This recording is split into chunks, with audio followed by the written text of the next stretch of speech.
ऐकलंस का सुवर्णा? आपली 3 डिसेंबरची गावी जायची तिकीट बुक झाली आहे. तू पण सुट्टी घे रे बाई. ठीक आहे. पप्पा, आपण 3 तारखेला गावाला जाणार का? हो बाळा, आपण गावाला जाणार आहोत.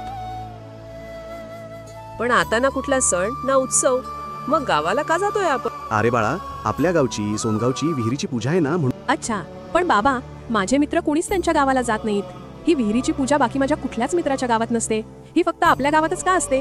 बाळा, याच्या मागेही इतिहास आहे, तो तुला मी सांगतो आता. आपलं सोनगाव ही कोकणातील प्रभू परशुरामांच्या पवित्र भूमीवर वसलेली जागा आहे. डोंगर दऱ्यांनी वेढलेलं, नदी नाल्यांच्या काठावर वसलेलं, निसर्गरम्य आणि पवित्र असं आपलं गाव. आपल्या गावाची ग्रामदेवता म्हणजे आई रामवरदायिनी. तिच्या कृपेनं गावात कशाचीच कमी नव्हती. लोक सुखानं, प्रेमानं आणि आनंदानं जगत होते.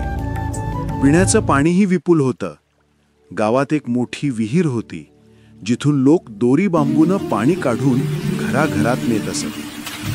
गाव आर्थिक, सामाजिक आणि आरोग्यदायी दृष्टीने खूप चांगलं चाललं होतं. पण एके दिवशी या गावावर एक मोठं संकट आलं. ते म्हणजे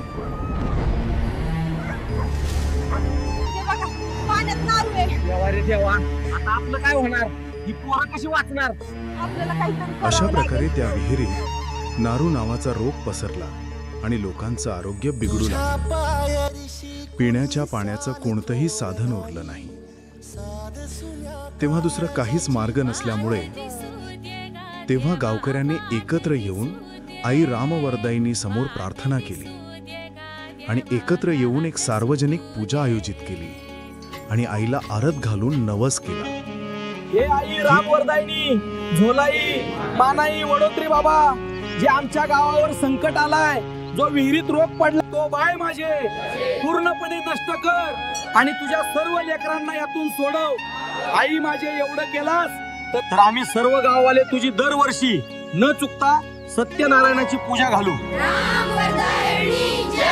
सांग बरं. काही दिवसांनी आईने कृपा केली.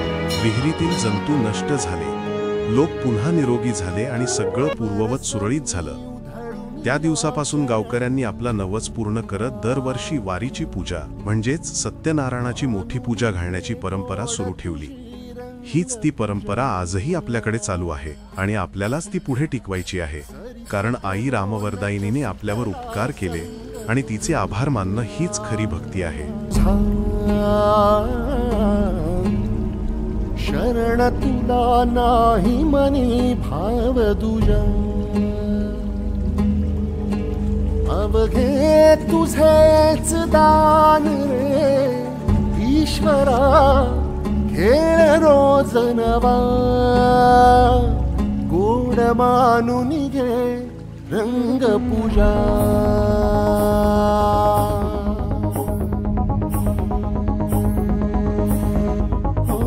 गोड मानून घे रंग पूजा.